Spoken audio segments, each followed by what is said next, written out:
আমি জনাব তারেক রহমানকে বলবো, আপনার বাবাকে মারছিল কারা? আপনার বাবাকে মেরেছিল কারা? হিসাব করে দেখেন। আপনার বাবা যাদেরকে পুষতেন তাদের মধ্য থেকে অনেকে এখনো ইতিহাসের পাতায় সন্দেহভাজন, এখনো ইতিহাসের পাতায় সন্দেহভাজন। অতএব এরা কিন্তু আপনাকে ডুবাইবার জন্য বাংলাদেশের জায়গায় জায়গায় এই কথাগুলো বলছে। আপনি এদেরকে বন্ধ করেন, আর না হয় মুসলিম জনতা গলা টেনে ছিঁড়ে ফেলবে। আজকে গুন্ডায় কয় কি জানেন? কয় কোরআন বললে বাউতাবাজি। এই কথাটা শোনার পরে এইভাবে নাউজুবিল্লাহ কইতে পারলেন? ও ভাই, রক্তটা কি গরম হয় না? হ্যাঁ, কলেজার মধ্যে কি চিজ ধরে না? কেমন কথা বলছে, তাও আবার হে বিএনপি কোন দলের? আমি আজকে এই মিডিয়ার মাধ্যমে তো সবাই দেখবে, জনাব তারেক রহমানকে বলবো যে আপনার দলে যারা আছে মনে করেন না সব আপনাদের আপনজন। আপনাদের মধ্যে কিছু দালাল আছে যারা একটা স্কিম নিয়ে ঢুকছে যেন বিএনপিকেও আগের কিসের মতো, আগের যে শক্তি, এই শক্তির মতো ডুবাইতে পারে। ঠিক কিনা বলেন? ওই শক্তির একটাই কইছিল 70-80 রাকাত নামাজ পড়ে। এই বাটপারে ফরজ নামাজই পড়তো না, কিন্তু বলছে যে 70-80 রাকাত নামাজ পড়ে।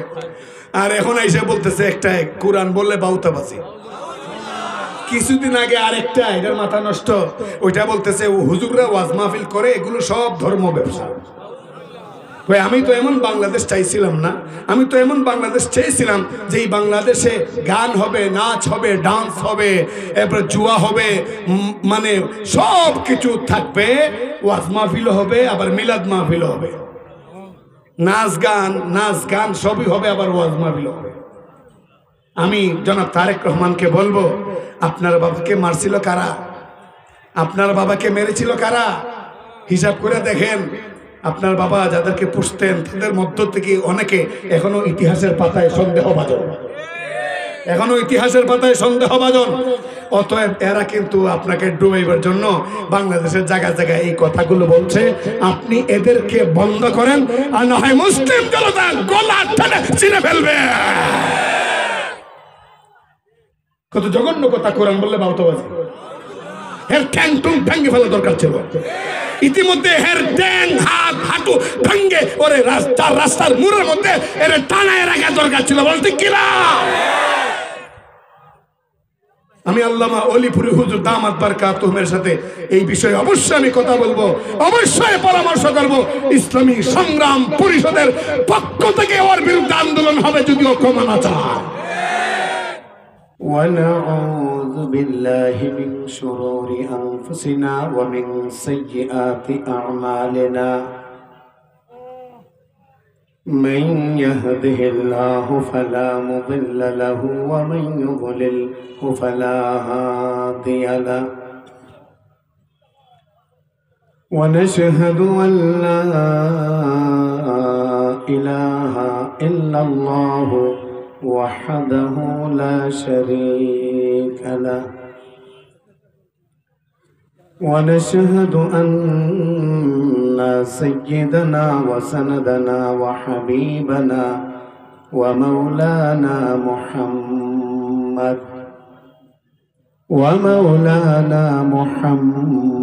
محمدا عبده ورسوله الذي أرسل إلى الناس كافة بشيرا ونذيرا وداعيا إلى الله بإذنه وسراجا منيرا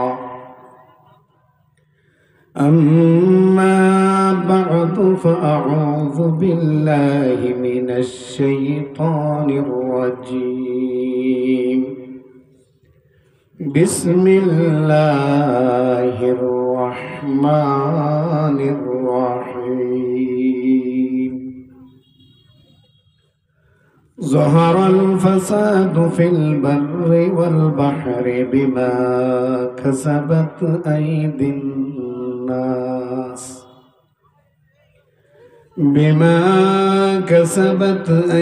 الناس ليذيقهم بعض الذي عملوا لعلهم يرجعون.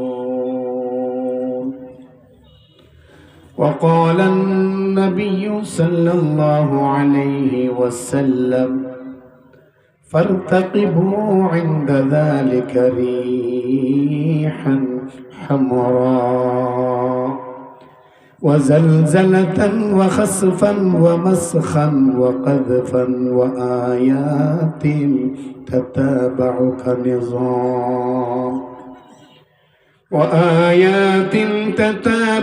كنظام قطع سلكه فتتابع أو كما قال النبي صلى الله عليه وسلم. بارك الله لنا ولكم في القرآن العظيم ونفعنا وإياكم بالآيات والذكر الحكيم. صلى الله على سيدنا وعلى آله وأصحابه وسلم. صلى الله على سيدنا ومولانا محمد وعلى آله وأصحابه وسلم. ইসলামী সংগ্রাম পরিষদ হবিগঞ্জ এর নবীগঞ্জ উপজেলা শাখার উদ্যোগে আয়োজিত আজকের এই গুরুত্বপূর্ণ তাফসীরুল কোরআন মাহফিলের সম্মানিত সভাপতি বিশিষ্ট আলেমে দ্বীন হযরত মাওলানা হাফিজ ফজলুর রহমান সাহেব দামাত বরকাতুহুমুল আলিয়া, দিগার হযরত ও উলামায়ে কেরাম, সামনের সমবেত পিতৃতুল্য মুরব্বিয়ানে আজম, প্রিয় যুবক ভাইয়েরা এবং পর্দার আড়ালের মুহতারমা মা ও বোনেরা, মহান আল্লাহ তাআলার দরবারে লক্ষ কোটি শুকর আদায় করছি, যিনি দেশের একটি ঐতিহ্যবাহী ইসলামী সংগঠন ইসলামী সংগ্রাম পরিষদ, যা হবিগঞ্জের প্রত্যেক ইমানদারের অন্তরের ভালোবাসার প্রিয় সংগঠন। এই সংগঠনের অধীনে আয়োজিত আজকের তাফসীর মাহফিলে বাদাল আয়েশা আমরা আলোচনা করা এবং শোনার জন্য উপস্থিত হতে পেরেছি। তাই কালিমাত শুকর উচ্চারণ করি, সবাই বলি আলহামদুলিল্লাহ। আমরা এখানে অনেক মানুষ আলহামদুলিল্লাহ শব্দটা পবিত্র কোরআনের একেবারে প্রথম শব্দ, সুউচ্চ কণ্ঠে উচ্চারণ করলে যে এক মোহিনী শব্দ উচ্চারিত হবে, এর দ্বারা যাদের ইমান দুর্বল এদের ইমান চাঙ্গা হবে। উচ্চ আওয়াজে বলি আলহামদুলিল্লাহ। এতক্ষণ আপনাদের খেদমতে অত্যন্ত গুরুত্বপূর্ণ আলোচনা করেছেন যিনি এই সংগঠনের প্রতিষ্ঠাতা ছিলেন, আমার পরম শ্রদ্ধাভাজন চাচাজি চেয়ারম্যান সাহেব হুজুর নামে যারা আপনারা চিনেন, হবিগঞ্জের মানুষ, যিনি দারুল উলুম দেওবন্দে 50 নম্বরের মধ্যে সব সাবজেক্টে 53 করে পাইতেন। নাম্বার 50 কিন্তু তিনি পাইতেন 53। এমনকি আল্লামা হুসাইন আহমদ মাদানী রহমতুল্লাহি আলাইহি ওনার কাছে যে মাওযু ছিল সে মাওযুর মধ্যেও তিনি পেয়েছেন 53। মুজাহিদ মিল্লাত আল্লামা মুখলিসুর রহমান রায়ধরি রহমতুল্লাহি আলাইহির সুযোগ্য সাহেবজাদা, অত্র সংগঠনের বর্তমান সেক্রেটারি জেনারেল, বিশিষ্ট আলেমে দ্বীন মুফাসসিরে কোরআন,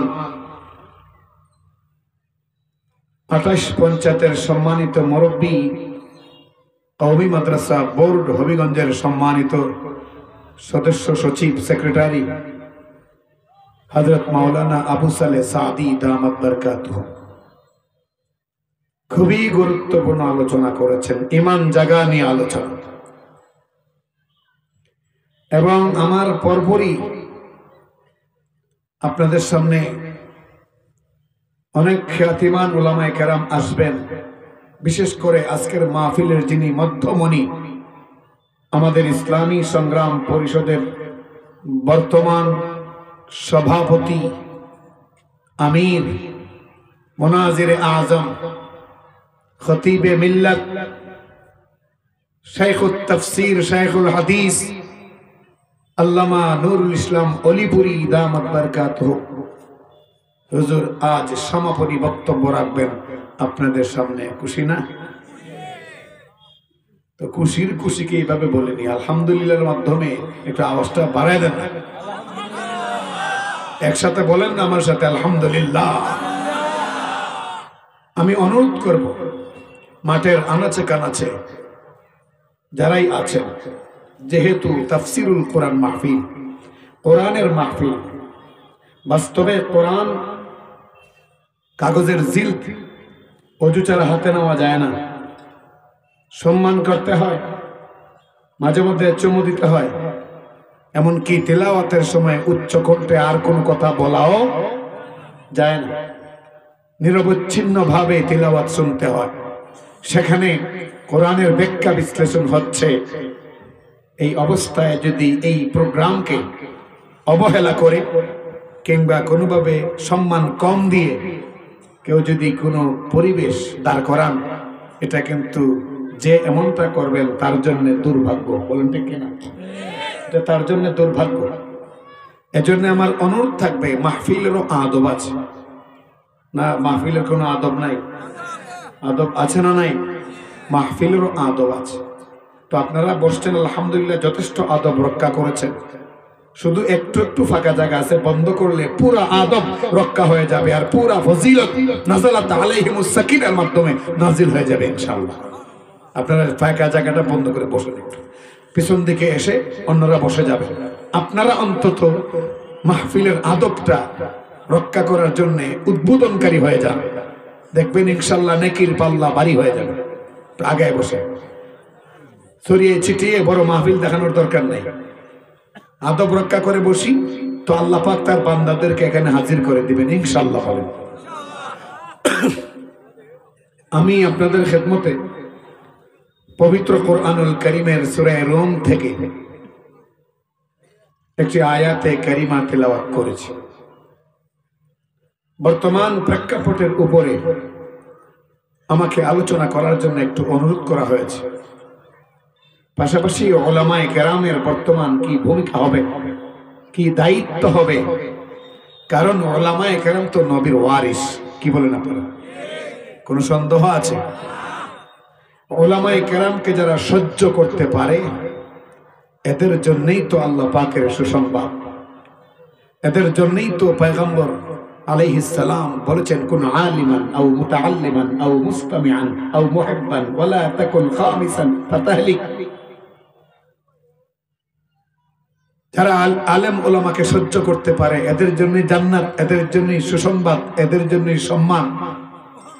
যারা উলামায়ে কেরামকে সহ্য করতে পারে না, যারা আলেম ওলামাকে অপমান করে, যারা আলেম ওলামাকে বেইজ্জত করে, যারা আলেম ওলামাকে বরদাস্ত করতে পারে না, তারাই অপমানিত হয়। দু চারজন এইভাবে দায় সারা ঠিক বললে তারা কি ঠিক হবে? মোটেও হবে না। এখনো তো চট করে ঢুকতে চায়। আলেম ওলামাকে অপমান করলে দুইটা পা রাখার মতো জায়গা নিজের দেশে হয় না। ওলামায়ে কেরামকে হাতে ডান্ডা বেরিয়ে পড়ালে, কোমরে গরুর রশি বাঁধলে অবস্থা এমন হয় যে ছাত্রদের হাতে বেজ্জত হয়ে রান্না করে খাবার ছেড়ে দিয়ে চলে যেতে হয়।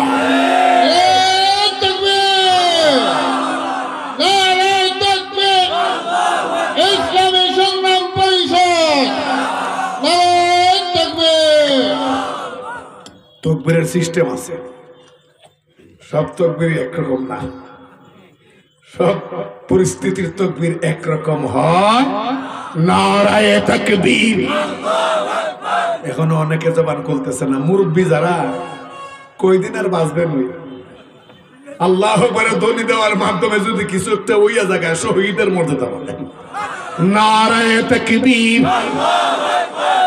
এখন অনেকে মুখ বন্ধ মনে করে ডংডাং করতেছি, ডংডাং হইতো।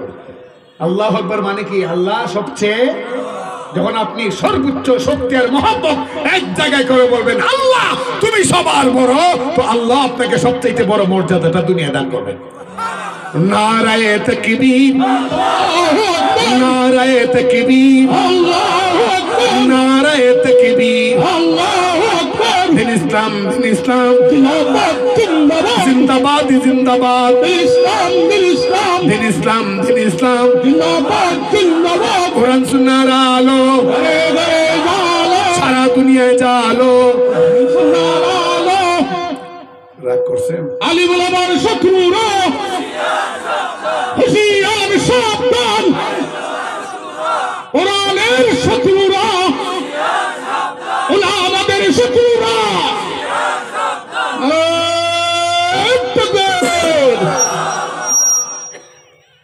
যে আয়াতটি তেলাওয়াত করেছি, এই আয়াতে আল্লাহ সুবহানাহু ওয়া তাআলা বলেন, যাহারাল ফাসাদু ফিল বাররি ওয়াল বাহরি বিমা কাসাবাত আইদিন নাস।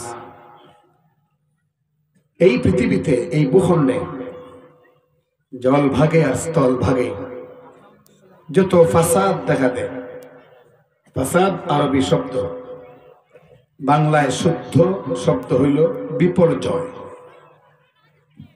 যত ফাসাদ দেখা দেয়, যত বিপর্যয় দেখা দেয়, এই সব আল্লাহ বলেন মানুষের হাতের কামাই, বিআইদিন নাস, মানুষের কর্মফল, মানুষের হাতের কামাই। বিশ্বাস করেননি আপনারা? আওয়াজ দিয়ে আসতে দেন, এখনো টের পাইছেন না? আল্লাহ বলতেছেন যত ফাসাদ বিপর্যয় জমিনে দেখা দেয়, এগুলো আমি আল্লাহ আমার শক্তি আছে বলে চাপাইয়া দেই না, এগুলো তোমাদের হাতেই তোমরা কামাই করেছো। এগুলো তোমাদের হাতের কামাই। তোমাদেরকে বারবার সতর্ক করা হয়, এই পথে হেঁটো না, এই পথে যাও না, এই কর্ম করো না। কিন্তু তোমরা ফেরাউন আর নমরুদের আচরণের প্র্যাকটিস করে এই ভূখণ্ডকে জাহান্নাম বানিয়ে ফেলো, আর সেই জাহান্নামে নিজেই নিক্ষিপ্ত হও। যাহারাল ফাসাদু ফিল বাররি ওয়াল বাহরি বিমা কাসাবাত আইদিন নাস। এই জমিনে যত বিপর্যয় দেখা দেয়, এগুলো মানুষের হাতের কামাই। আজকে সারা পৃথিবীতে মুসলমানেরা লাঞ্ছিত, অপমানিত। কারণ কি? কারণ হইল মুসলমানদের আমল নষ্ট হয়ে গেছে। আমার অনুরোধ থাকবে, যদি মুখটা খুলে কষ্ট করে স্বীকারোক্তি দেনই, তাহলে এমন ভাবে স্বীকারোক্তি দেবেন যাতে আপনার আমার স্বীকারোক্তি শুনে ওই নাস্তিক মুরতাদদের যারা দূষর, এরা যেন আমাদের আওয়াজেই ঠান্ডা হয়ে যায় যে আর মাগরামি করা যাবে না, যদি করি ঠান্ডা মেরে ঠান্ডা করে দেওয়া হবে। আহলে হাদিসের দালালরা, লামোজাবিনের দালালরা, আলিম ওলামাদের শত্রুরা, ইসলামী সংগ্রাম পরিষদ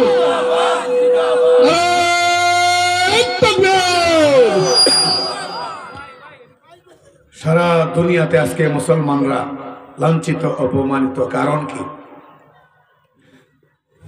এই আয়াতের আলোচনাটা গোলমোল করে বোঝানোর জন্য আমি আপনাদের সামনে দুইটা হাদিসের রেফারেন্স দেব।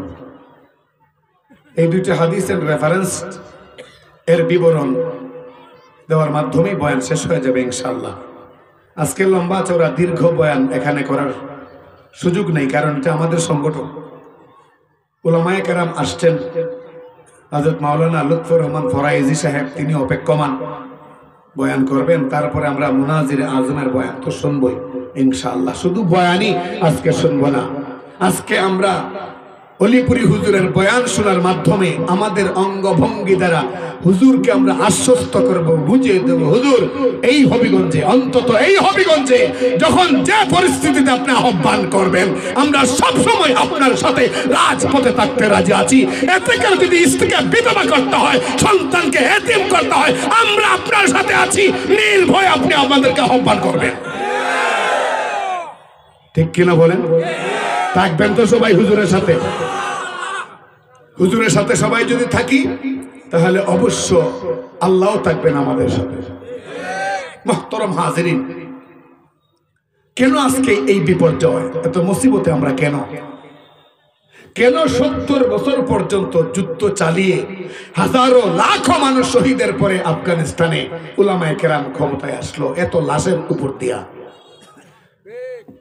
এত বিপর্যয়ের উপর দিয়া? কেন আজকে ফিলিস্তিন এই অবস্থা? কেনই বা আজকে পার্শ্ববর্তী দেশ ওই ভারত থেকে আমাদেরকে হুমকি দেয়? কথায় কথায় বলে বাংলাদেশ থাকবে না, কই বাংলাদেশ আর থাকবে না, বাংলাদেশ তোর বাপের বাড়ি জীব, বাংলাদেশ থাকবে না। একবার ঢুকোস না বিসমিল্লাহ সারা, আমরা বিসমিল্লাহ করে কাম সারি লিমু। আওয়াজ করে বলুন ঠিক না? এই বিপর্যয়টা কেন? দুইটা হাদিস আপনাদের সামনে পেশ করি, শুনলে খুব সহজে আয়াতের মর্মকথা বুঝে যাবেন ইনশাআল্লাহ। নবী করিম সাল্লাল্লাহু আলাইহি ওয়াসাল্লামের সাহাবী হযরত সাওবান রাদিয়াল্লাহু আনহু থেকে বর্ণিত একটি হাদিস, এটা আগে বলবো, আর দ্বিতীয় হাদিস যদি সময়ে কোলায় বলবো, না হলে অন্য সময়। নবীর সাহাবী হযরত সাওবান রাদিয়াল্লাহু আনহু থেকে বর্ণিত, তিনি বর্ণনা করেন যে রাসূল করিম সাল্লাল্লাহু আলাইহি ওয়াসাল্লাম একদিন আমাদের মাঝে এসেছে। আমরা অনেক সাহাবী বসা, আপনারা যেভাবে আজকে বসছেন এইভাবে একটা মজলিস, মাঠের মধ্যে পোলাপানে অনেক কথা বলতেছে, স্বেচ্ছাসেবক 2 জন গিয়ে এদেরকে বুঝাইয়া সরাই দিলে মাহফিলের ভাব গাম্ভীর্যতা একটু বৃদ্ধি পাইতে হবে। সাহাবায়ে কেরাম অনেক বসা। নবী করিম সাল্লাল্লাহু আলাইহি ওয়াসাল্লাম আসলেন, এসে বললেন, ও সাহাবায়ে কেরাম শোনো, অদূর ভবিষ্যতে আমার উম্মতের উপরে এমন দুর্দশা আসবে, গোটা দুনিয়ার সমস্ত কুফরে মিল্লাত, সমস্ত অমুসলিমেরা একত্রিত হইয়া আমার উম্মতকে মারবে, দেশে দেশে মারবে। হাদিসটা মেহেরবানি করে মনোযোগের সাথে শুনবেন আর পরিস্থিতির সাথে মিলাইবেন বর্তমান বিশ্বের। পয়গম্বর বলেন, অদূর ভবিষ্যতে আমার উম্মতকে গোটা দুনিয়ার সমস্ত কাফেররা ঐক্যবদ্ধ হয়ে মারবে, অপমানিত করবে, দেশ থেকে তাড়িয়ে দেবে, তাদেরকে কোণঠাসা করে রাখবে, তাদেরকে গোলামি করে চলতে বাধ্য করবে। সাহাবায়ে কেরাম বললেন, ইয়া রাসূলুল্লাহ, সংখ্যা কি তখন আমাদের চাইতে কম হবে তারা, মুসলমানেরা? নবীজি বললেন, তোমরা কি পরিমাণ? সাহাবী বললেন, ইয়া রাসূলুল্লাহ, আমরা 1 লাখের কিছু বেশি। নবীজি বললেন, তখন লাখ না, তখন মুসলমানের সংখ্যা হবে কোটি কোটি কোটি কোটি কোটি কোটি হবে। নবীজি সাল্লাল্লাহু আলাইহি ওয়াসাল্লাম এই কথা বলার পর বললেন, কোটি কোটি হওয়া সত্ত্বেও তোমরা যে এরকম দস্তরখানে বসে একজন আরেকজনকে ডাকো, আও খাবার খাও, বিরিয়ানি ভালো, হ্যাঁ খাবার ভালো, এইভাবে কাফেররা, ইহুদিরা, খ্রিস্টানরা, মালাউনরা, বৌদ্ধরা সব মিলে একত্রিত হবে, ঐক্যবদ্ধ প্ল্যাটফর্ম তৈরি করে মুসলমানদেরকে মারবে। সাহাবায়ে কেরাম প্রিয় নবী সাল্লাল্লাহু আলাইহি ওয়াসাল্লামের মুখ থেকে এই বিবরণ শুনে ঝরঝর ঝরঝর করে চোখের পানি ছেড়ে দেওয়া শুরু করলেন। বললেন, ইয়া রাসূলুল্লাহ, আমরা 1 লাখের কিছু বেশি, এর মধ্যে প্রথম সারির কয়েকজন দুর্দান্ত সাহসী, বাদ বাকি আমরা নরমাল মানুষ। কিন্তু এরপরও রুম আর পারস্য থরথর করে কাঁপে। এক উমরের নাম শুনলো বলে পারস্য আর রোম সম্রাটেরা থরথর করে কাঁপে, অথচ তখন কোটি কোটি মুসলমান হবে। অবস্থাটা তাহলে এইরকম হবে কেন? নবী করিম সাল্লাল্লাহু আলাইহি ওয়াসাল্লাম তখন বললেন, হে সাহাবীরা শোনো, এটা হওয়ার কারণ হইল আমার উম্মত তখনকার কোটি কোটি হবে। আসলে আমরা কিন্তু কোটি কোটি। বর্তমান জরিপে 730 কোটি মানুষ এই পৃথিবীতে আছে। 730 কোটি, এর মধ্যে 250 কোটি শুধু মুসলমান। সুবহানাল্লাহ, আগামী বছর কইন, এবার তো কইতে কইতে ফেরেশান হয়েছে। 250 কোটি শুধু মুসলমান, আর বাদ বাকি 140টা ধর্ম এবং মতবাদে বিভক্ত, আর শুধু কালেমার উপরেই আছে 250 কোটি। আল্লাহু আকবার, 250 কোটি শুধু লা ইলাহা ইল্লাল্লাহু মুহাম্মাদুর রাসূলুল্লাহ, এই স্লোগানের উপরে একমত হইল 250 কোটি। এরপরও এই অবস্থা, ঠিক কিনা? এরপরও কোরআনের মাহফিল করতে পারমিশন নেওয়া লাগতো, যেরকম, ঠিক কিনা? বাবারা এখন কোথায় আছো? যেখানেই থাকো দোয়া করি ভালো থাকো, বলেন ঠিক কিনা? আবার চট করে ঢোকার সাহস করো না, এটা আত্মঘাতী সিদ্ধান্ত হবে।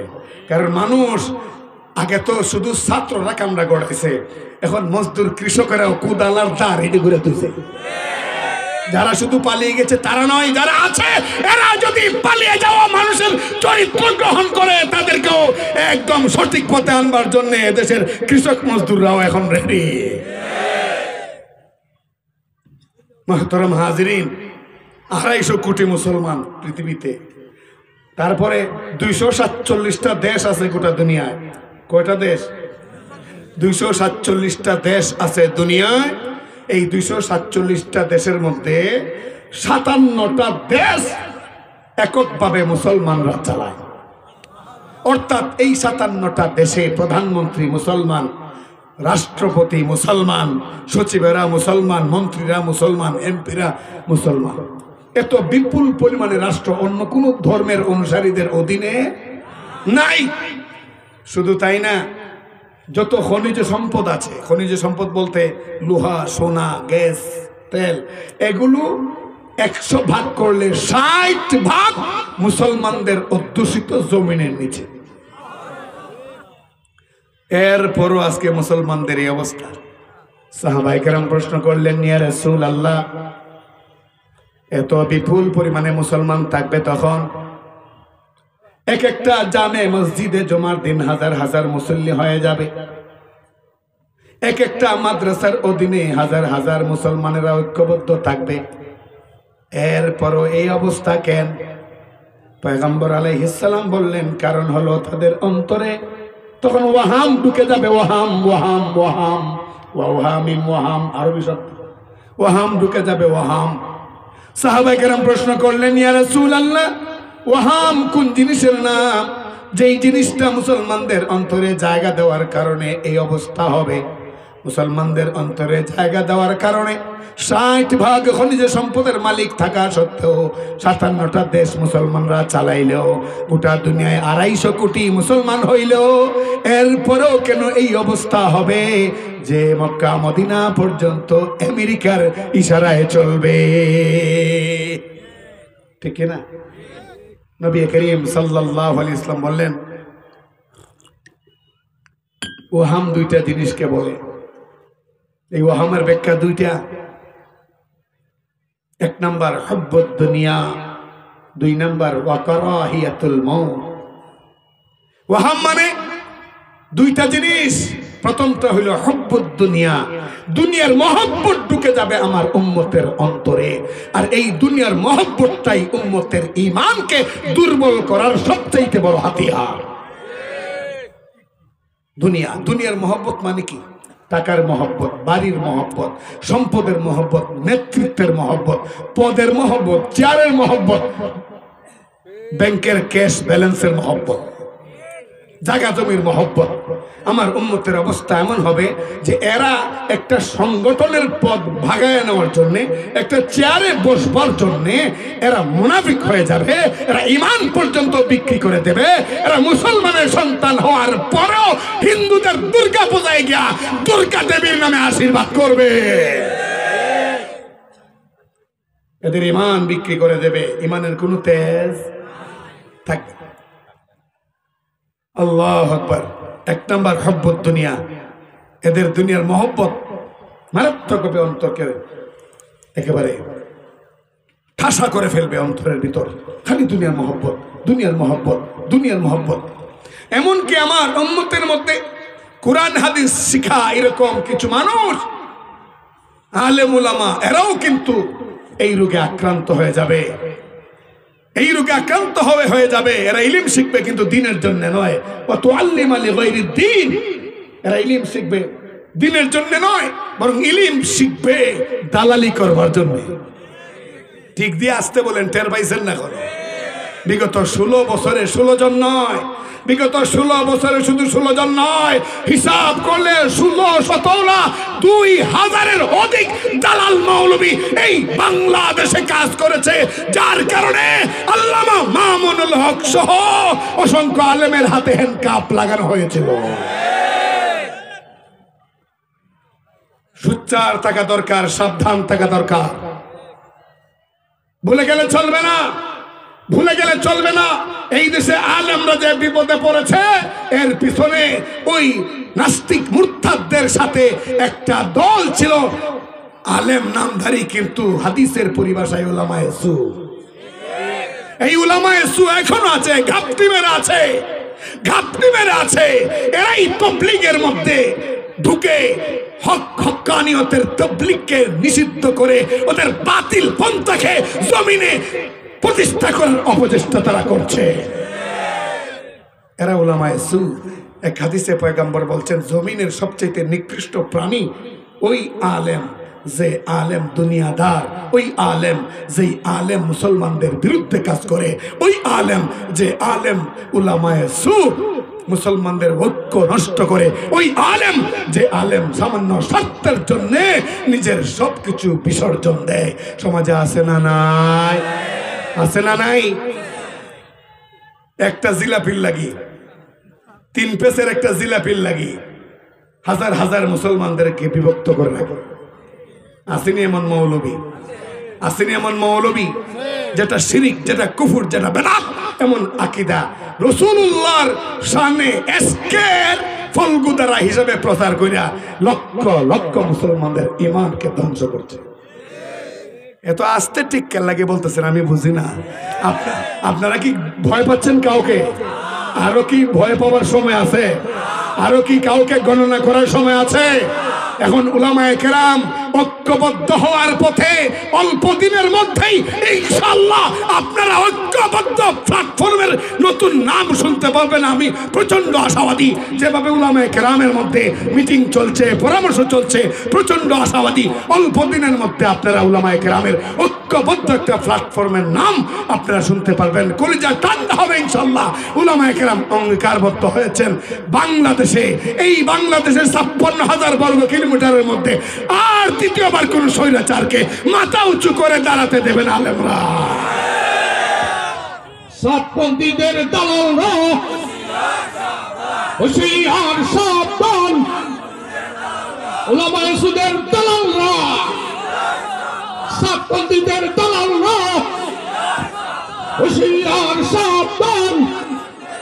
ইসলামী সংগ্রাম পরিষদ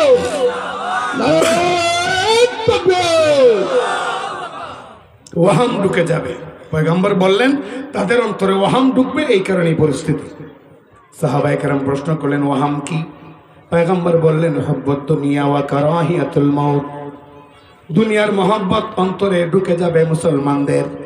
এই দুনিয়ার মহব্বতের কারণে ঠিক মতো সালাত আদায় করবে না, ঠিক মতো যাকাত দেবে না, ঠিক মতো রোজা রাখবে না, ঠিক মতো হজ করবে না, আল্লাহ পাকের ফরজগুলো বাদ দিবে, নবীগঞ্জ বাজারে ব্যবসা করবে, 5 বেলা মসজিদের মাইকে আজান হবে, বেচা কেনা কমে যাবে, এই কারণে শাটার বন্ধ করবে না, মসজিদেও যাবে না। দুনিয়ার মহব্বত এত বেশি অন্তরে ঢুকে যাবে যে এই দুনিয়ার মহব্বতের কারণে আপন ভাইয়ের সঙ্গে সম্পর্ক নষ্ট করবে।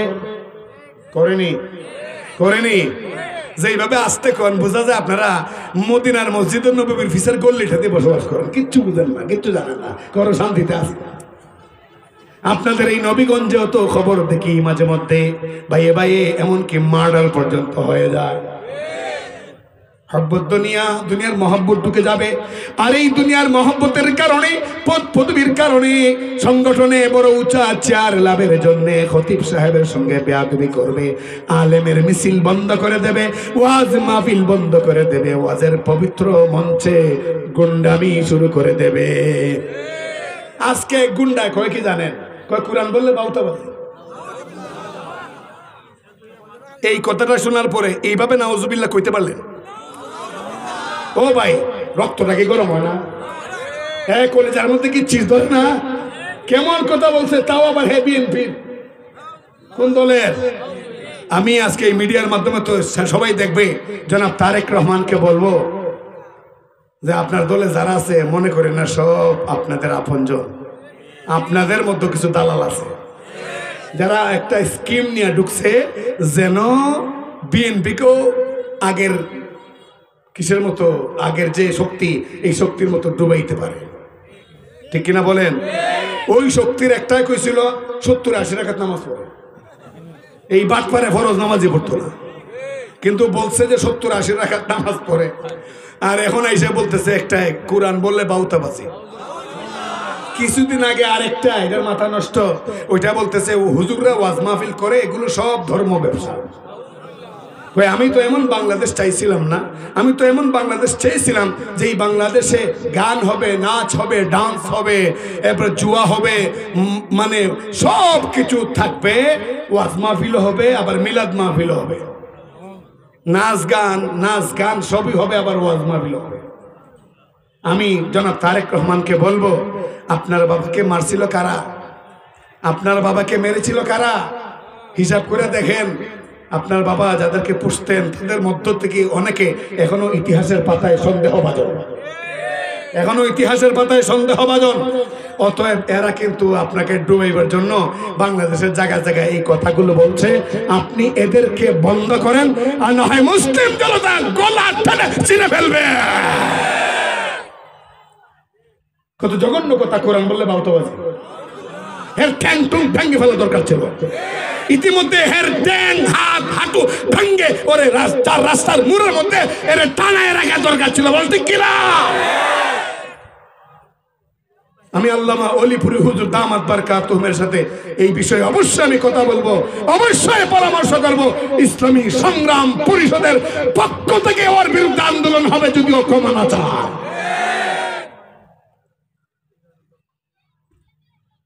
মহব্বত দুনিয়ার মহব্বত ঢুকে যাবে মনের মধ্যে, আর দুনিয়ার মহব্বতের কারণে ঈমান ইসলাম সব বাদ যাবে। আর 2 নম্বর ওয়া কারাহিয়াতুল মাউত, মরণ অপছন্দ করবে। কোন মরণ? শাহাদাতের মরণ। শাহাদাতের মরণকে পছন্দ করবে না, বরং দীর্ঘকাল বেঁচে থাকার অভিলাষ পোষণ করবে। এই জন্যে নাস্তিক মুরতাদরা ইসলাম, ইমান, কোরআন, পয়গম্বর, আল্লাহ, উলামায়ে কেরাম এগুলো নিয়ে যখন বিশুদ্ধার করবে, আর আলেমরা যখন মিছিলের আহ্বান করবে, আন্দোলন করবে, তখন মিছিলে যাবে না। কেন? গেলে পুলিশে গুলি মারবে। পুলিশে গুলি দিলে আমার জীবন থাকবে না, আমি এই জীবন রাখতে চাই, আরো দীর্ঘদিন বাঁচতে চাই। মানে শাহাদাতের মৃত্যুকে অপছন্দ করবে। ফরাইজি সাহেব আইছেন, বলেন নারায়ে তাকবীর। এত প্রায় 40 মিনিট, তাও তো প্রায় মানে আধা ঘন্টা আমি কথা বলছি। এরপরে যদি আল্লাহ আকবার ধ্বনিটা তো আসতে দেন, পোষাইব। নারায়ে তাকবীর, নারায়ে তাকবীর। এখনই ওনার বয়ান শুরু হবে। আমি 2-3 মিনিটের মধ্যে ফিনিশিং দিয়ে দিচ্ছি ইনশাল্লাহ। আগেই বলেছি যে এখানে আজকে আমরা বয়ান করার কথা নয়, আজকে উলামায়ে কেরাম যারা আসবেন মেহমান তারা বয়ান করবেন।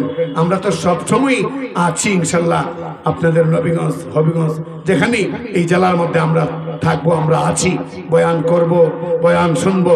কিন্তু আজকে উলামায়ে কেরাম বাহির থেকে যারা এসেছেন তাদের বয়ান মনোযোগ দিয়ে শুনবো ইনশাআল্লাহ। সবাই বলুন ইনশাআল্লাহ। তো 2 নাম্বার ছিল ওয়াকারাহিয়াতুল মউত, মৃত্যুকে অপছন্দ করবে। এই মৃত্যুকে যখন অপছন্দ, কোন মৃত্যু? শাহাদাতের মৃত্যু। কোন মৃত্যু? ইসলামের পক্ষে লড়াই করে যে মৃত্যু হয়, এই মৃত্যুকে যখন মুসলমানেরা অপছন্দ কইরা মন চাহি জীবন ধারণ করবে, তখন এই গজব আসবে, আপদ আসবে, মুসিবত আসবে, করোনা আসবে।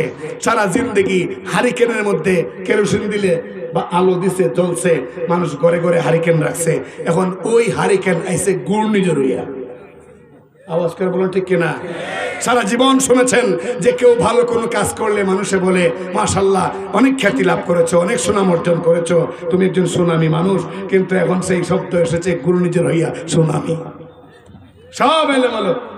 পয়গম্বর এজন্য বলছেন হাদিসের শেষে, এটা লম্বা হাদিস, 15টা পাপের কথা উল্লেখ করে পরে বলছেন ফারতাকিবু ইনদা যালিকা রিহান হামারা ওয়া জালজালাতান ওয়া খাসফান ওয়া মাসখান ওয়া কাযফান ওয়া আয়াতিন তাতাবাউ কানিযামিন কুতিআ সিলকুহু ফাতাতাবা। পয়গম্বর আলাইহিস সালাম বলছেন যে সুনির্দিষ্ট যে পাপগুলোর কথা উল্লেখ করেছেন, আজকে তো সময় পাইলাম না, বয়ান করলাম না, যে পাপগুলো বর্তমানে সমাজে চলছে, চিহ্নিত সব পাপ ওই 15টার মধ্যে কিন্তু চলে এসেছে।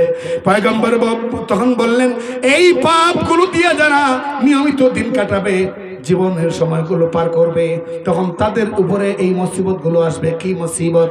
চেহারা পরিবর্তন হয়ে যাবে, অতিবৃষ্টি হবে, অনাবৃষ্টি হবে, ভূমিকম্প হবে, ভূমিধস হবে, রক্তিম বর্ণের ঝড় তুফান হবে। শুধু তাই নয়, পয়গম্বর আলাইহিস সালাম বললেন মানুষের চরিত্রের মধ্যে পরিবর্তন চলে আসবে। ছেলে বাবার কথা মানবে না, বাবাও ছেলের আশা পুরা করবে না, মাও মেয়ের চোখে অপরাধী হয়ে যাবে, গোটা সমাজের অবস্থা ভেঙ্গে পড়বে। পয়গম্বর আলাইহিস সালাম বললেন এটা এইভাবে যে তসবিহ দানা ছিঁড়ে গেলে পরে, সুতা ছিঁড়ে গেলে পরে একটার পর একটা দানা যে এরকম পড়তেই থাকে, মুসলমানদের উপর এইভাবে মুসিবত একটার পর একটা আসতেই থাকবে। এখন যতটুকুন বুঝলেন বলেন তো বাস্তবতা, এই গজব আযাব আইতে কি সময় আছে না গজবের মধ্যে আমরা আছি? গজবের মধ্যে আসেনি, গজবের মধ্যে আছি। আল্লাহ যে আলু 12 টাকা 15 টাকা কেজি খাই, এটা 70 টাকা 80 টাকা হয়ে যায়। এটার শুধু পণ্য দ্রব্যের ঊর্ধ্বগতি বইলেই আমরা চালাই দিই, একটাবারও চিন্তা করি না পিছনে রহস্য কি। রহস্য একটাই, সেটা হলো এই পাপগুলোর মধ্যে এতটা নিমজ্জিত আমরা, যদি পাপ পরিহার করতে না পারি তাহলে এই বিপদগুলোর সামনে আরো বাড়বে। বলুন ঠিক কিনা? মুহতারাম হাজিরিন, বয়ান আমার এখানেই শেষ করে দিচ্ছি। বাকি যাওয়ার আগ মুহূর্তে আপনাদের কাছ থেকে স্বীকারোক্তি নেই, আগামী ভবিষ্যতে ইসলামী সংগ্রাম পরিষদের ব্যানারে শাইখুত তাফসীর আল্লামা অলিপুরী দামাত বারকাতুহুমের ডাকে, তার আহ্বানে কোন আন্দোলনের আয়োজন যদি হয়, দলমত নির্বিশেষে আলেম ওলামা সহ আপনারা তৌহিদি জনতা ঐক্যবদ্ধ প্ল্যাটফর্মে আন্দোলন করতে রাজি আছেননি? রাজি আছেননি? নারায়ে তাকবীর।